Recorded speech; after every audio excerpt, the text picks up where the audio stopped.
पंचतंत्र की कहानी। सियार और ढोल। एक बार एक जंगल के निकट दो राजाओं के बीच घोर युद्ध हुआ। एक जीता दूसरा हारा। सेनाएं अपने नगरों को लौट गए, बस सेना का एक ढोल पीछे रह गया। उस ढोल को बजा बजाकर सेना के साथ गए भाट व चारण रात को वीरता की कहानियाँ सुनाते थे। युद्ध के बाद एक दिन आंधी आई। आंधी के जोर में वह ढोल लुढ़कता पुढ़कता एक सूखे पेड़ के पास जाकर टिक गया। उस पेड़ की सूखी टहनियाँ ढोल से इस तरह से सट गए थे कि तेज हवा चलते ही ढोल पर टकरा जाती थी और डमाडम डमाडम की गुंजायमान आवाज़ होती। एक सियार उस क्षेत्र में घूमता था। उसने ढोल की आवाज़ सुनी। वह बड़ा भयभीत हुआ। ऐसी अजीब आवाज़ बोलते पहले उसने किसी जानवर को नहीं सुना था। वह सोचने लगा कि यह कैसा जानवर है जो ऐसी जोरदार बोली बोलता है। डमाडम सियार छिपकर ढोल को देखता रहता, यह जानने के लिए कि यह जीव उड़ने वाला है या चार टांगों पर दौड़ने वाला। एक दिन सियार झाड़ी के पीछे छुपकर ढोल पर नज़र रखे था। तभी पैर से नीचे उतरती हुई एक गिलहरी कूदकर ढोल पर उतरी।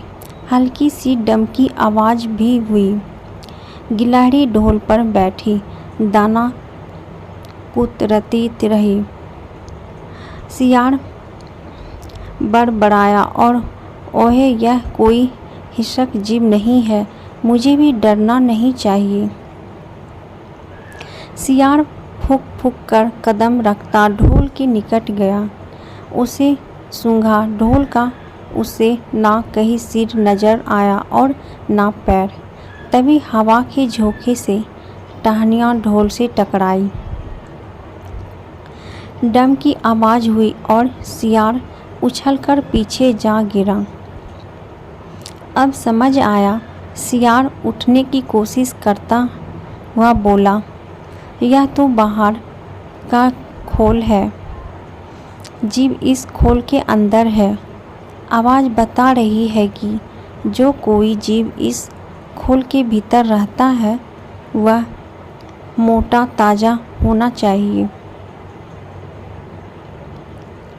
चर्बी से भरा शरीर, तभी ये डमडम की जोरदार बोली बोलता है। अपनी माद में घुसते ही सियार बोला, ओ सियार, दावत खाने के लिए तैयार हो जा। एक मोटे ताजे शिकार का पता लगाकर आया हूँ। सियार पूछने लगी, तुम उसे मारकर क्यों नहीं लाए? सियार ने उसे झिड़कती दी, क्योंकि मैं तेरी तरह मूर्ख नहीं हूँ। वह एक खोल के भीतर छिपा बैठा है। खोल ऐसा है कि उसमें दो तरफ सूखी चमड़ी के दरवाजे हैं। मैं एक तरफ से हाथ डाल उसे पकड़ने की कोशिश करता तो वह दूसरे दरवाजे से ना भाग जाता। चांद निकलने पर दोनों ढोल की ओर गई। जब वे निकट पहुंच ही रहे थे कि फिर हवा से टहनियाँ ढोल पर टकराई और डमडम की आवाज़ निकली। सियारी के कान में बोला, सुनी उसकी आवाज़? जरा सोच, जिसकी आवाज़ ऐसी गहरी है वह खुद कितना मोटा ताज़ा होगा। दोनों ढोल को सीधा कर उसके दोनों ओर बैठे और लगे दांतों से ढोल के दोनों चमड़ी वाले भाग के किनारे फाड़ने। जैसे ही चमड़ियाँ कटने लगी, सियार बोला, होशियार रहना, एक साथ हाथ अंदर डाल शिकार को दबोचना है। दोनों ने हूँ ही आवाज़ के साथ हाथ ढोल के भीतर डाले और अंदर टटोलते लगे। अंदर कुछ नहीं था, एक दूसरे के हाथ ही पकड़ में आए। दोनों चिल्लाए, यहाँ तो कुछ नहीं है, और वे माथा पीट कर रह गए। सीख, बड़ी बड़ी सेखी मारने वाले लोग भी ढोल की तरह ही अंदर से खोखले होते हैं। यह कहानी सुनने के बाद पिगलक ने कहा, भाई मैं क्या करूं, जब मेरा पूरा परिवार और सभी साथी भयभीत होकर भागने पर तुले हैं, तो अकेला मैं ही कैसे धैर्य से रह सकता हूं। दमक ने कहा, इसमें आपके सेवकों का क्या दोष है, जैसा मालिक करेगा वैसा ही सेवक करेंगे।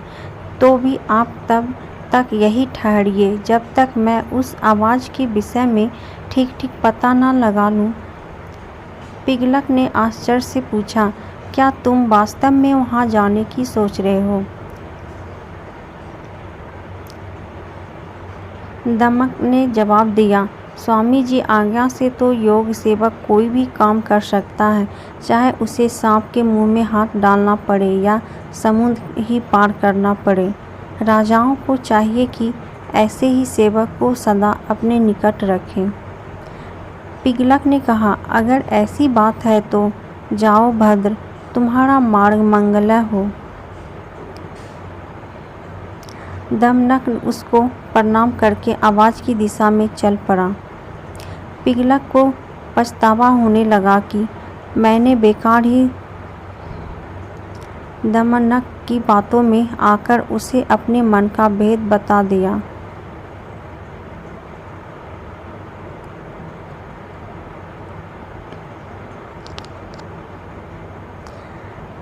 जाने के कारण खिन्न ही है, बदला लेने के लिए यह भी तो हो सकता है कि दमक लालच में आकर शत्रु से मिल जाए और बाद में घात लगाकर मुझको ही मरवा दे।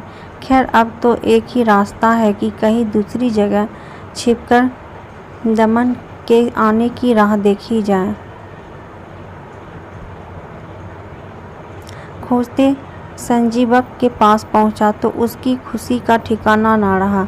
जिसके डर से सिंह की जान निकल रही थी, वह तो यह मामूली सा बैल है। दमक इस स्थिति से लाभ उठाने की सोचने लगा। अब तो इस बैल से संधि या विग्रह भी कुछ भी करके पिगलक को सहज की अपने वश में किया जा सकता है।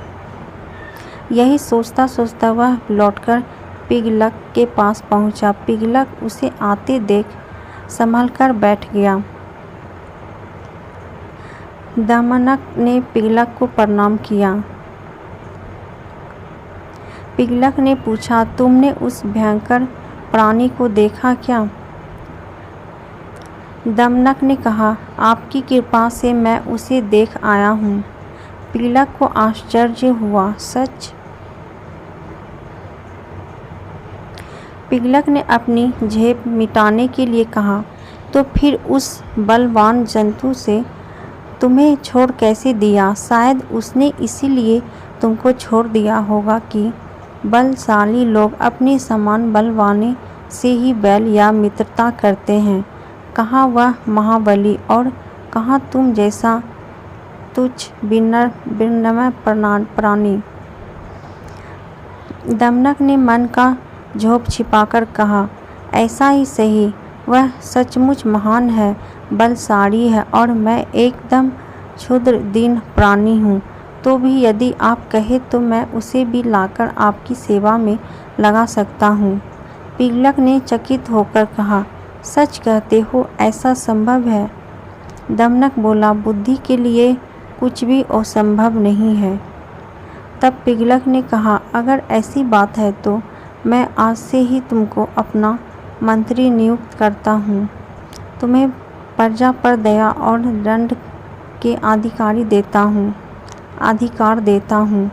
पद और अधिकार पाकर प्रश्न दमनक बड़ी शान से चलता हुआ संजीवक के पास पहुँचा और गुड़गुड़ा कर बोला, ओए दुष्ट बैल, इधर आ, मेरे स्वामी पिगलक तुझे बुला रहे हैं। इस प्रकार निशंक होकर ढकराने गजरने की तुम्हें हिम्मत कैसे हुई? संजीवक ने पूछा। यह पिगलक कौन है भाई? दमनक ने जवाब दिया। अरे तू क्या बनराज सिंह पिगलक को नहीं जानता? अभी तुझे पता चल जाएगा। वह देख, बरगद के पैर के नीचे अपने परिवार के साथ जो सिंह बैठा है वही हमारे स्वामी पिगलक है। यह सुनकर संजीवक की कपकपी छूट गई। वह कातर स्वर में बोला, भाई तू तो चतुर सुजान लगते हो। अपने स्वामी से तुझे माफ़ करवा दो तो मैं अभी तुम्हारे साथ चला जाता हूँ। दमनक ने कहा, बात तो ठीक है तुम्हारी, अच्छा ठहरो, मैं अभी स्वामी से पूछकर आता हूँ। वह पिगलक के पास जाकर बोला, स्वामी वह कोई मामूली जंतु नहीं है, वह तो भगवान शंकर का वाहन वृषम है। मेरे पूछने पर उसने बताया कि भगवान शंकर के आदेश से वह नित्य यहाँ आकर यमुना तट पर हरी हरी घास चरता है और इस वन में घुमा करता है। पिगलक भयभीत होकर बोला, यह सच नहीं होगा, क्योंकि भगवान की कृपा के बिना घास चरने वाला यह प्राणी सप्रों से भरे वन में इस तरह से डराता हुआ निर्भय विचरण नहीं कर सकता। खैर यह बात की है, अब वह कहता क्या है? दमनक बोला, मैंने उससे कह दिया है कि यह वन भगवती दुर्गा का वाहन मेरे स्वामी पिगलक सिंह के अधिकार में है, इसीलिए उनके पास चलकर भाईचारे के साथ रहते हुए इस वन में सुख से चरो। मेरी बात सुनकर उसने आपसे मित्रता की याचना की है। पिगलक बहुत खुश हुआ। वह प्रशंसा करते हुए बोला,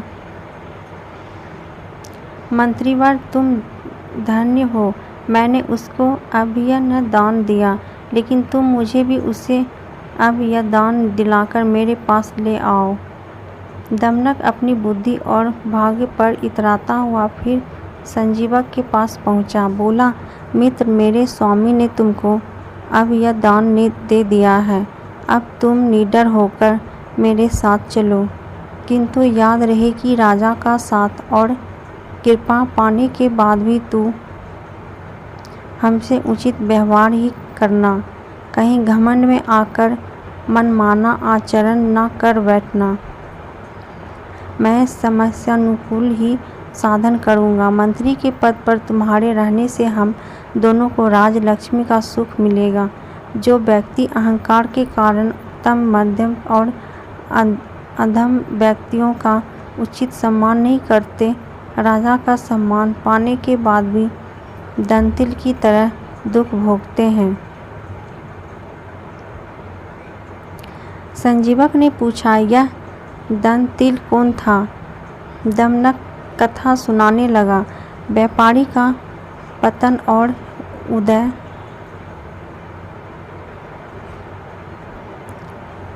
तो कैसी लगी दोस्तों आप सबको ये कहानी? अगर अच्छी लगी तो वीडियो को लाइक, शेयर, कमेंट और सब्सक्राइब कीजिएगा और ऐसे ही कहानी सुनने के लिए बेल आइकन को प्रेस कर दीजिएगा, ताकि जैसे ही हम कहानी डालें आप तक पहुंच पाए। फिर मिलती हूँ एक ऐसे ही मज़ेदार कहानी के साथ। तब तक के लिए बाय बाय। Thank you.